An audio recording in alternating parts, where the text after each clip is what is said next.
Hey, this is Matthew Harvey here. On my left hand is James Dogeman Hartley. I was wondering if you were going to go with that this time. Yeah, I forgot last time, or I said something worse last time that wasn't as funny or cool. It's all right. This time you're the Dogeman. I'll take Doge. We are in number 2 of our City Council candidate interview series. Correct. For 2025. Election Day is... let me scroll up to it. Sorry. It is on Saturday, May 3rd of 2025.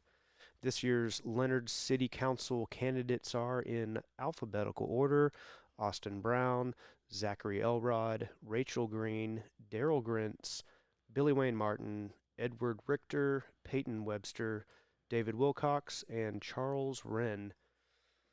We put it out to the Leonard page a week ago or so to as an open invite to come in here and talk with us about what they see for the Leonard, the city of Leonard, and why they're running. You know, just do a good old-fashioned interview. It's the 2025 version of a stump speech. Yes. It's a podcast. And I would just like to say that we put this out to everybody. Yep. And 3 took us up on it. Yep. So for the 3. people listening, factor that into your opinions that 3 were willing to come up here and talk to the citizens. 3 people out of 9? Did I count 9 earlier? 3 of 9. So yeah, we've got three folks lined up back to back, and we appreciate them for coming out here, getting on record, talking to us, and we're trying to represent best we can the citizens of Leonard in our questions and concerns for the city council moving forward. Absolutely. We've had more candidates this year than in the past. We've done this. We've messed around with this format for a little bit a couple years ago, but we are back. So, without any further ado, Mr. David Wilcox, thank you very much for coming in today. Yeah. Tell us a little bit about yourself. Hey guys, thanks for having me. Leonard native for the most part. I moved here right at the start of middle school and have been From where? Oh man, I moved around a lot when I was younger. South Texas, and then went to Trenton. Trenton didn't have football, so got to go one town over and landed here because of football. Cool. Where were you in South Texas? Wharton, Texas. Where's that? It's outside of El Campo. Oh, okay. Yeah. South of Houston. Yeah. Sure. It was kind of nice. Coastal? Like the humidity was great. Is it Wharton or Horton? Yeah, it's Wharton. Is it? Yeah. Did they say that? No. How far were you from like the valley? I spent some time in the valley at Harlingen and Brownsville area. Houston. Yeah, I was further away from Way there. up. I think that was okay, north. gotcha. Way north of Corpus. Oh, gotcha. Yeah, I was over there. What's I it? was, like when we would travel there, going like when I was younger, after we moved up to this way, we would travel, go visit family that we had down there. My grandma, Margie Hall, a lot of y'all probably know her. She lived down there for a little while after we moved up here, and we'd go visit her and drive the 6 hours and almost to the beach. Yeah. And you couldn't quite smell the salt water, but it was close. It was right there. Yeah. You definitely had the humidity from it though. I remember that the most out of all of it was the stickiness. It's a great smell though.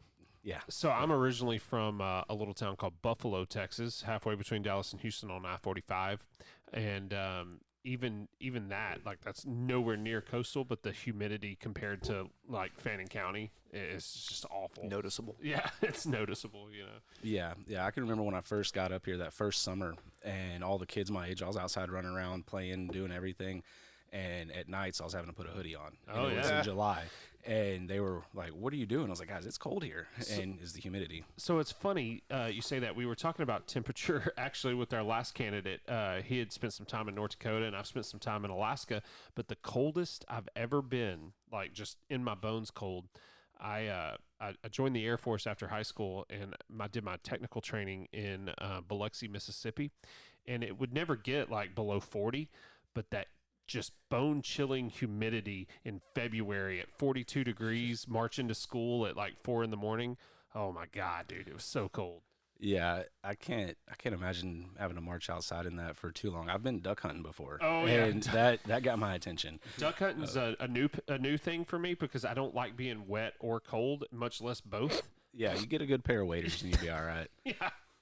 So, no, that's cool, man. So from Wharton to Trenton to Leonard. There's a couple more pit stops along the way, Sure. but those are the highlights. Gotcha. But yeah, so since 8th grade, I started in Leonard. The second week of 8th grade, Okay. and started getting to know people a little bit. Decent football player for the most part. Had my moments. Powerlifting through high school was fun. A lot Class of 07. 07. 07. Okay. Yeah, Okay. so not too old yet. You were 2000? I was 2000. I was 02. Yeah. Oh, wow, so we got a good range there. Yeah. Awesome. So what makes you want to run for city council? Doing the right thing. I feel like government services or any kind of elected official is more of a duty that you kind of become of age to qualify for.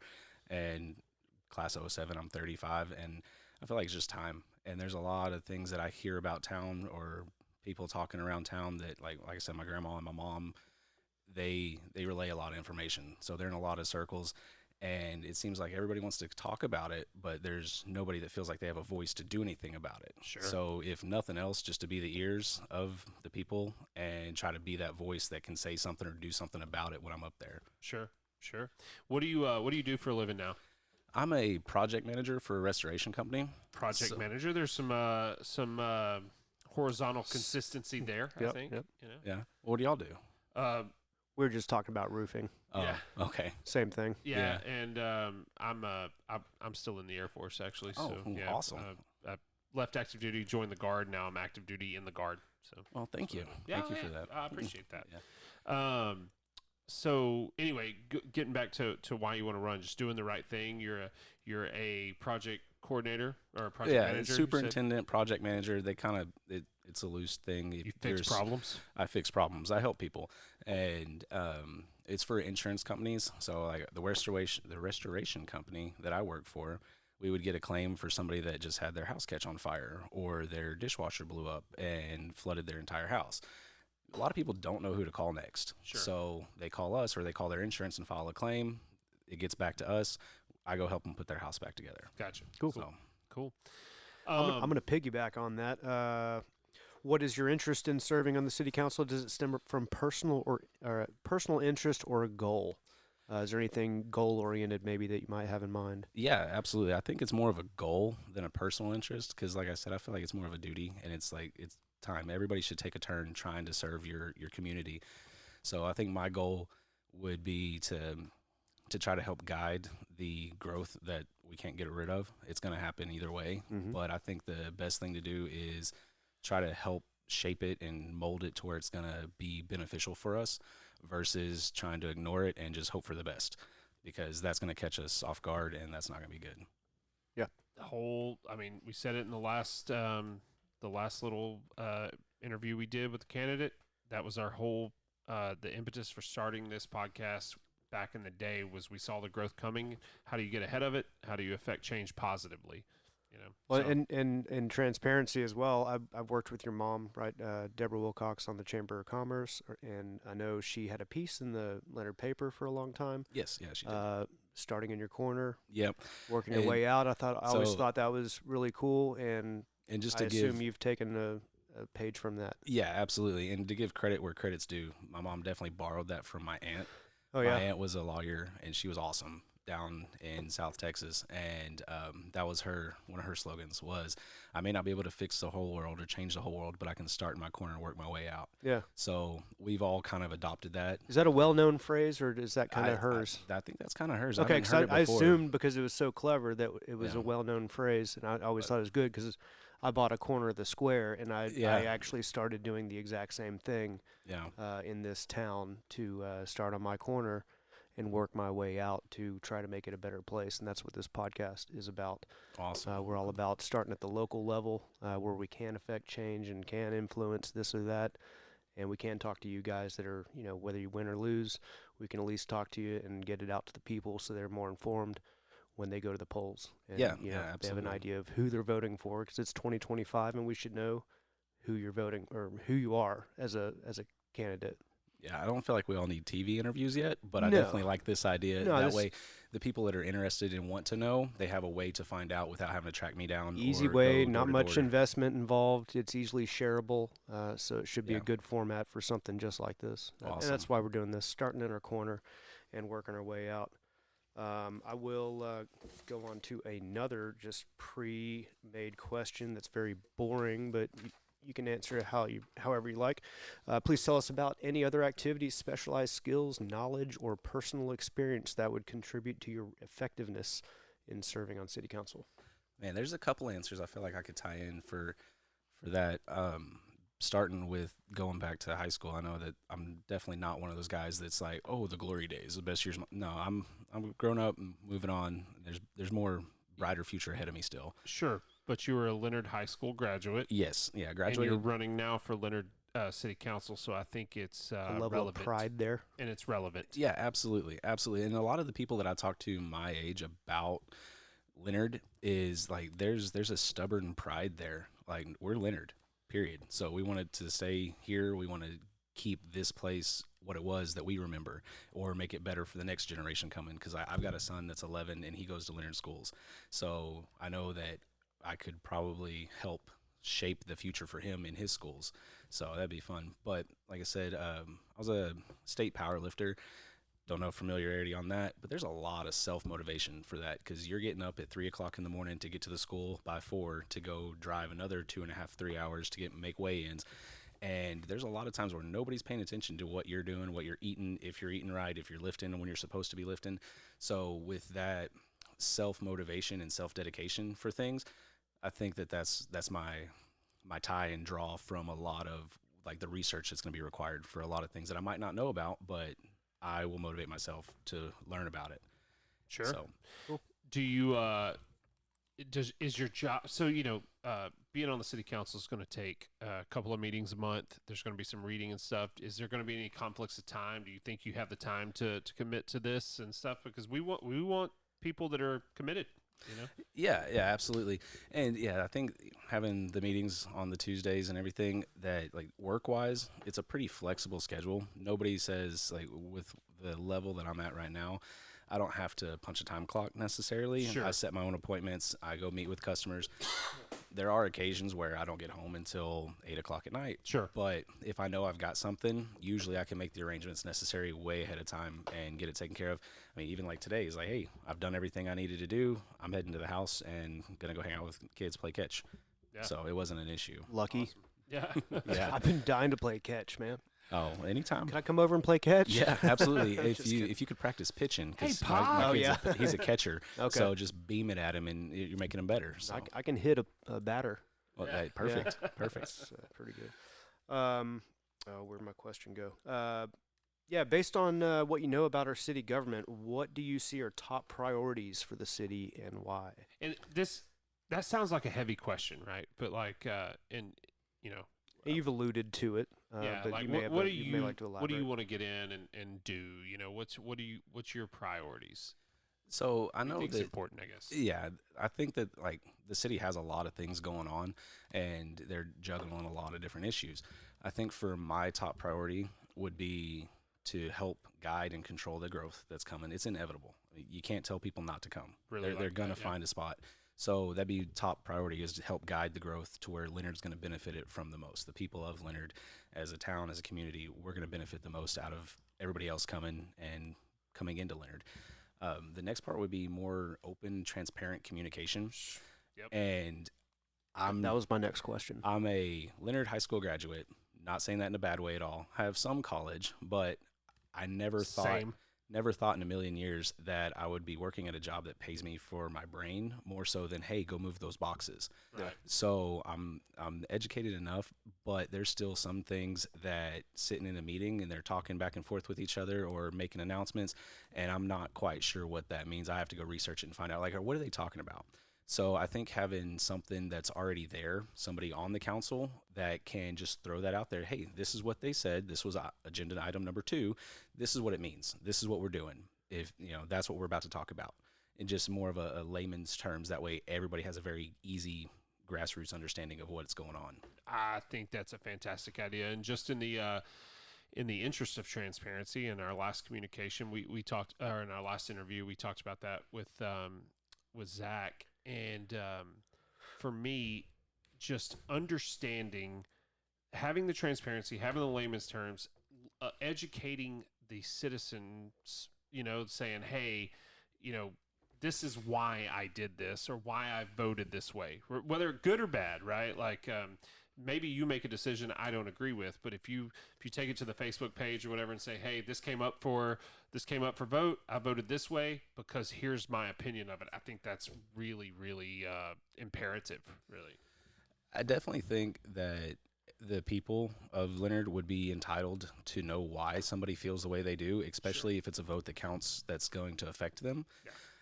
Facebook, though, I think it's a great thing for mass communication, but that's not where you need to go to solve your problems. Oh, no. I'm not talking about solving problems, but it is a way to say, like, the example I use. To explain your position more so to the public. The way the example I used was Thomas Massey, representative out of Kentucky, yeah. I would have said Ohio. And he's he's a guy I follow on Twitter or X now or whatever. And every time he votes on a bill, right, he says, "This is the bill. This is what it means. I voted yes because, or I voted no because," right? And that's just that. And it lets me. There's been a lot of times that I was like angry with him, and then I heard his rationale, and I was like, "Oh, okay, I get it." Yeah, and hearing that, because I didn't know about that guy, but I think that's definitely a good use for Facebook and for that position. I would like to try to be able to do that at the council meeting. Oh, sure. That way everybody watching, because most of the time I feel like the people that are watching or the people that are going to listen to this are the people that truly care and want to know things about it. Right. So I would like to use that opportunity. That's fair. But I know that's limited time and sometimes those kind of drag on for a while. So yeah, I think that would definitely be a good breaking it out of the council itself. There are a lot of people that watch it online and don't show up. But breaking it out of that and putting it on the group, a Leonard group, or your personal page for your network to share, or tagging a bunch of people in it, like that's how you get it to the people that are voting for you and are affected by it. Yeah. From what I've personal experience, from what I've seen, they vote and don't give any explanations, don't really say anything about it, and it's just like, yep. Yeah. And something I think that's real important is that everybody knows is that when you're on a council, it's like being on a team. I do a lot of coaching for Little League type things, LSA sports. I'm involved with football, baseball, basketball, crazy enough. But being a part of a team means even if you don't agree with what the play your coach called, you're going to run the play to your best ability. Yeah. You're going to support it. You're going to back it up. You're going to try your hardest to make it work. And I feel like the council is just like a team because we got a mayor for the coach. We got the council as the team. And our votes are going to count. So I'm sure that when I get elected, if I get elected, there's going to be things that I'm voting the other way on than the majority. So to lose a vote. But that doesn't mean I get to be sour about it and be like, oh, well, they voted yes and I voted no and this is why. And then, rant that way about it. But it would be, so to give that like explanation of, hey, this is what the bill was. I voted no. This is why I voted no. It was passed, and we're moving forward as a passed, and let's get this done. Because you still have to be like one unit. Because if you're divided or separated, it doesn't help accomplish things. There's too much arguing back and forth, and the small town politics type stuff that goes on versus everybody coming together for one common goal of let's get Leonard better. Right. Kind of leads into my next question as well. Would you have the courage to vote no on something that the rest of them are going to vote for, and be that guy, to explain it later or not? Again, to bring up Thomas Massey, he's the no vote. Yeah, the no vote, pretty much. This doesn't make sense. Here's why I'm voting no. And even though these guys or gals are voting for it, I'm not afraid to stray from the pack because of what I believe in. Yeah, absolutely. Morals and like ethical. All of those things like hold a different value for me than I feel like than a lot of people nowadays. I'm a contractor by trade, so we already have a bad reputation. I was about to say, well, hold on a minute. Yeah. Whoa. Yes, yeah. So we've already got a bad reputation. Yeah. So I'm very used to walking into somebody's house and they're like, "You're the devil," and you're going to take my money and not run. finish my job. Exactly. Yeah. Great. Exactly. So I already have to to navigate through that and win their trust. Right. So as far as voting against somebody, yeah, it's not going to hurt my feelings. Yeah. If my morals and my ethics, if that's what I think is the best for Leonard, I'm going to vote for how I feel about it because I was elected and I get the voice. So that's where my vote's going to go, is whatever I'm feeling is the best for Leonard. And if it happens to be opposite of what passes or doesn't, then it is what it is. Cool. Here's a fun little question that I found. Please let us know which one you agree with most. I believe the city of Leonard is more efficient than other area cities. I believe the city of Leonard is less efficient than other area cities, or I believe the city of Leonard is neither more nor less efficient than other area cities. Can you repeat the question? I'm kidding. It's pretty B. I think I repeated it 3 times, man. Yeah. No, I think it's the second one, and I hate to say it that way because I've got a lot of pride for Leonard. Of course, but that's okay. That's why you're running, I assume. Yeah, absolutely. So, efficiency is something that I've been very big on. A lot of past jobs that I've had, that I would get moved to like a department to be a manager of the department. Have no idea how to do what they do, have no idea what they're supposed to do, but I knew what the final product was supposed to look like. Right. So I would go into it and watch the people that knew what they were doing, find out what steps we can eliminate, or, hey, instead of cutting it here and then moving over there, move it over there, I'll have it delivered over there and cut it there, and then you're ready to install. And it's ready to go, it's quick, it's efficient. And once that department was up and running and moving good, I would go to the next one and do the same thing over there, still not knowing exactly what the processes are, but being able to read it, find out, utilize the people that are there that do know what they're doing, and get with them and find out how we can make it better. So I'm not going to sit here and pretend that I know exactly all the inner workings of everything that's going on with public works or city developments, or I don't, but willing to find out and willing, when I have that information available to me, I'll be looking into it and seeing exactly where things are going, and ideally be able to help make that a little bit more efficient. Because work trucks, I've got a work truck. It has my company name all over the side of it, so people see, they know where I work. If I drive by one of my job sites and there's trash sitting in the front yard of like construction trash, I have to pick it up. And that's just like, that's not the company telling me to, that's me. I have to pick it up because I know people know that I'm working there. We have city trucks. There's a big empty bed there. If they drive by something and see it and sticks in a yard, some trash, whatever, I know that there's more important things that they're doing that are probably time sensitive. There's exceptions to everything. There's times. But there's times where if you're just going from A to B and you see something, you could stop and pick it up. And that's helping the town look cleaner and look better and helping people out. Yep. Yeah. Fantastic. That might be a good segue to code enforcement. You brought up a city truck driving by, and they might want to cite you for that trash in your yard or something like that. I know there's a lot of hubbub about city ordinances or code enforcement here in Leonard. I assume you've probably got some sort of opinion or thoughts on that. I'll just open that up to you. Yeah, absolutely. So code enforcement, that's definitely a hot topic right now. Yeah. It's a good one. So for me, having that City of Leonard pride, it's like I think code enforcement is something that is necessary to an extent, and I think that there's other avenues that we could pursue to help get the same result. So with that, I would think that the city accountability, if I know my neighbor is, for example, I live across the street from my grandma. I know she's old and she doesn't mow her own yard. I'll go mow her yard. But the neighbor next door is also an elderly woman that really doesn't mow her yard. So while I'm mowing my grandma's yard, I'll take care of hers. And at one point in time, I was mowing the entire block that I don't even live on just because they need help and it's easier to do. So not just saying, oh, tooting my own horn here, but just as somebody that lives in Leonard and wants the town to be a desirable place for the right kind of growth, help your neighbors. Hold each other accountable. Hey, man, I noticed you got some stuff in your yard. Are you planning to do something with that? Is there anything I can help with? Not just pointing the finger and going to Facebook and saying, oh, look, I can't believe this, and posting pictures of somebody else's yard. I mean, you're not helping anybody. You're just pointing more red flags to a problem that we've got. And so Guilty. Guilty. Yeah, and I know that there's projects and like groups here in Leonard, the Volunteer Corps, they've started something new, and sounds like they're doing great things, and I think that's awesome because at every point in time, somebody's going to need some volunteer hours for something. So that's a very great idea. I'm happy that he got that going, and it sounds like they're doing a good job. So that's one of those other things is like, hey, we know this yard needs help. Instead of writing them a ticket and saying, well, hey, you can't do this, go knock on the door. But then you're taking money away from the city's budget because they're not getting ordinance, violation fees. Well, therein lies the problem, right? So I'm not.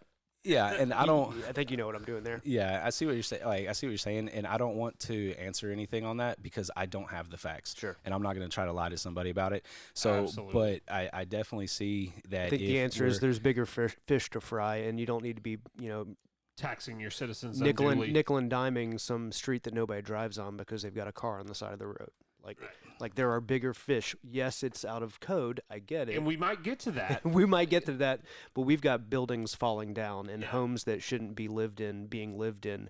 Let's start there, Yeah, I think that definitely I wasn't a part of bringing the code enforcer on. Yeah. And I feel like once I'm on the council, I'll have a lot more information that I'll be privy to and be able to review that and see like what was his purpose whenever they brought him here. What was the idea? What was his goal?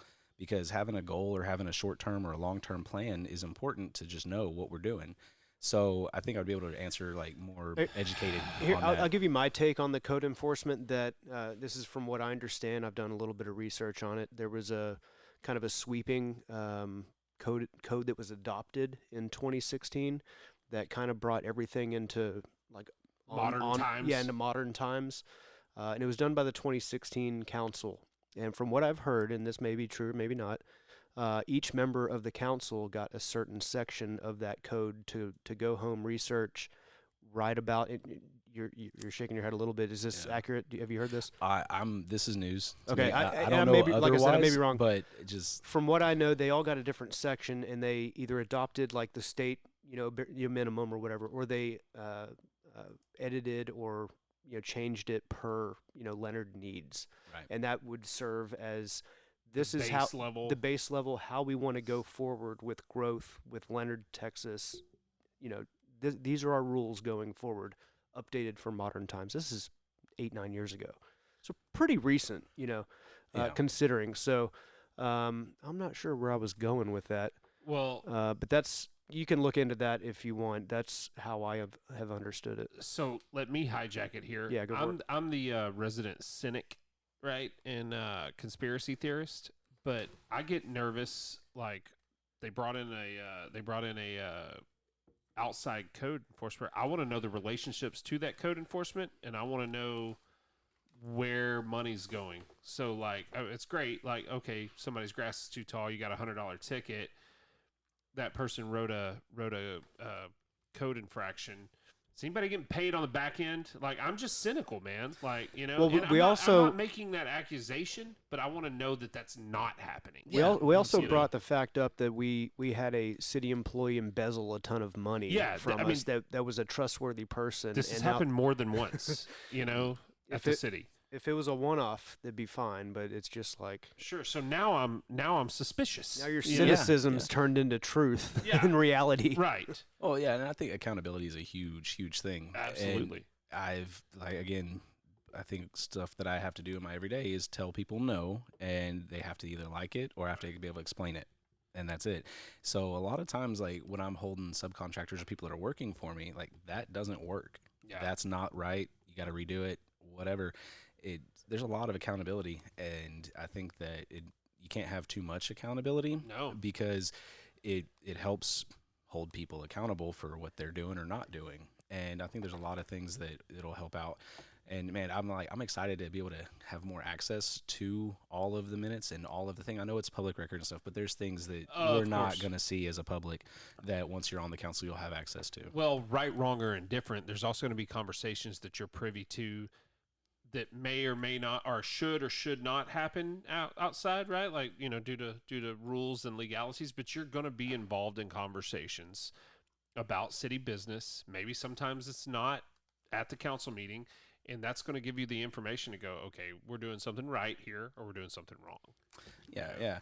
And like that morality and ethics is another part of that. So sunlight's the best disinfectant. Right? Yes. Yeah. Bring it all out. Let everybody know about it. Because if you're being transparent, if you're doing something wrong, you're going to get caught and you're going to be held accountable.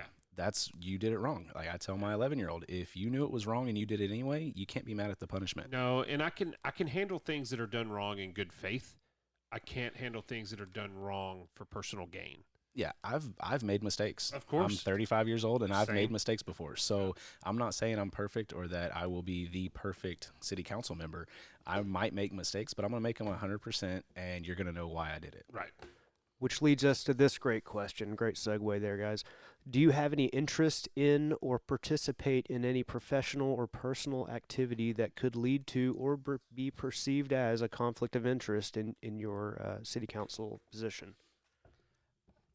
I don't believe that I do. I mean, if I got real creative, I mean, I do help people put their house back together if they had like a catastrophe or some kind of water loss or something. If your company comes in and has a project here, that would be but that's different though. that's a potential one.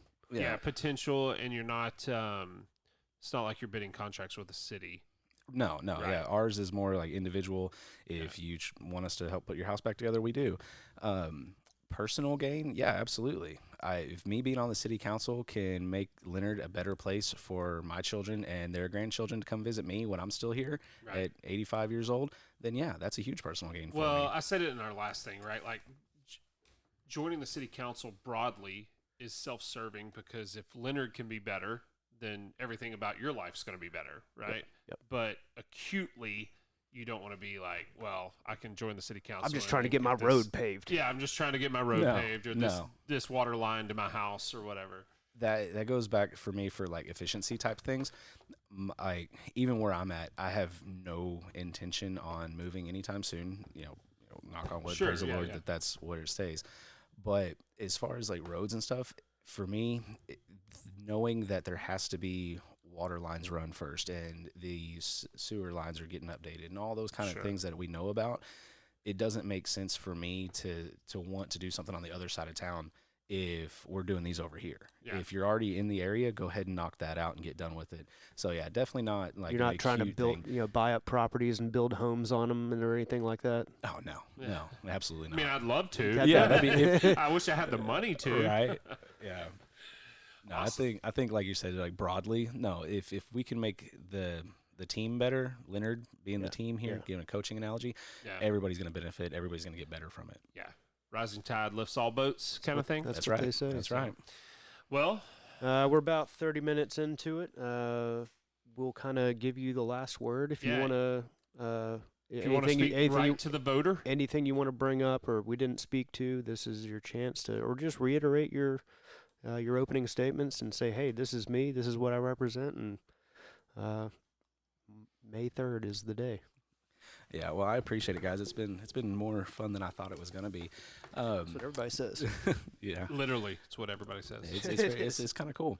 So yeah, speaking to the voters is more of a just. I'm here. I'm from Leonard. I grew up like the adult life that I can remember for the most part. Childhood memories, a lot of the best ones are from here.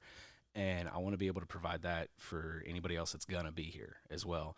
I'm not perfect. I'm going to do my best to make Leonard better and try to help Leonard grow in an organized manner that's going to benefit us the most. I know that there's a lot of things going on and a lot of moving parts, and I'm ready to dig into them and see what we can do to help push it forward in the direction that's going to help us the most.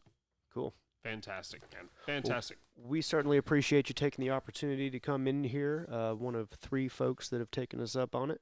3 of 9. 3 of 9. Yeah. So we will. We've got one more after you and James. No, that's it, man. Really appreciate the way you articulated your stance, and looking forward to seeing the results on May 4th. Yeah, absolutely. I think this whole election cycle is a step in the right direction for the town. So, absolutely. Good luck to you. And we said also with our last interview, if elected, open invite here. If you ever have something that you vote on that is not popular, you're welcome to come here and come put talk it out to us anytime. We won't even talk. You can just do it yourself, and we'll just upload it. So, awesome. Yeah. Thank you, guys. I appreciate it. Pretty easy and transparent and open. That's kind of how we operate. So thanks again, David Wilcox. There is a city council election on Saturday, May 3rd. And I lost my date. Yeah, Saturday, May 3rd. Get out there and vote. Thank you very much.